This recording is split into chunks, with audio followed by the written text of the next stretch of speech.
हमारे बापू का बचपन जीवन परिचय। यह मेरे बचपन की घटना है। मुझे यह याद भी नहीं कि मैंने कभी किसी शिक्षक या लड़के से झूठ बोला हो। एक बार पिताजी श्रवण की पितृभक्ति आधारित पुस्तक घर ले आए। मैंने उसे बड़ी मन से पढ़ा। उन दिनों बाइस्कोप में तस्वीर दिखाने का प्रचलन था। तभी मैंने भी बाइस्कोप में अपने अंधे माता पिता को मंगगी पर बिठाकर ले जाने वाले श्रवण कुमार का चित्र देखा। उनका मेरे मन पर बहुत गहरा प्रभाव पड़ा। मैंने मन ही मन ठान लिया था कि अब मैं भी श्रवण कुमार की भांति बनूंगा। इसी दौरान मुझे सत्यवादी हरिश्चंद्र नाटक देखने का मौका मिला। बार बार उसे देखने की इच्छा होती। हरिश्चंद्र की तरह मैं क्यों नहीं सत्यवादी बन सकता, ऐसे ख्याल मन में उठते रहते। बल्कि यह बात मेरे मन में बैठ गई कि चाहे हरिश्चंद्र की भांति कितने ही कष्ट उठाने पड़े, लेकिन मैं सत्य की राह से कभी नहीं हटूंगा और झूठ नहीं बोलूँगा। एक भूल की सज़ा मैं आज तक पा रहा हूँ।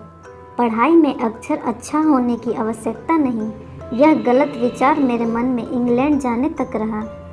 आगे चलकर दूसरों के मोतियों जैसे अक्षर देखकर मैं बहुत पछताया। लेकिन कहावत है, अब पछतावत होत का जब चिड़िया चुग गई खेत।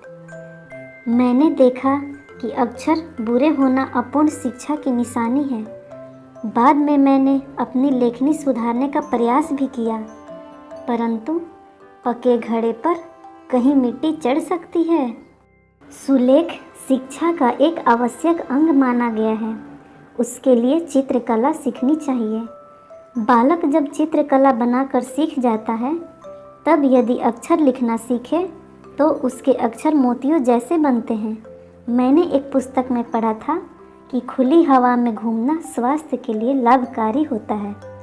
यह बात मुझे बहुत अच्छी लगी और मैंने प्रातःकाल सैर करने की आदत डाल ली। इससे मेरा शरीर मजबूत बन गया।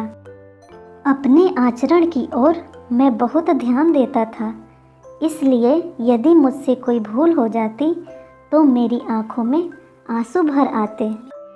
मेरे हाथों कोई ऐसा काम हो जिसके कारण शिक्षक मुझे दंड दे तो यह मेरे लिए असहनीय था। मुझे याद है कि एक बार मुझे मार खानी पड़ी थी।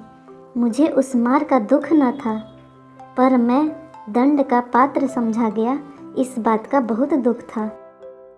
यह बात शायद पहली या दूसरी कक्षा की रही होगी।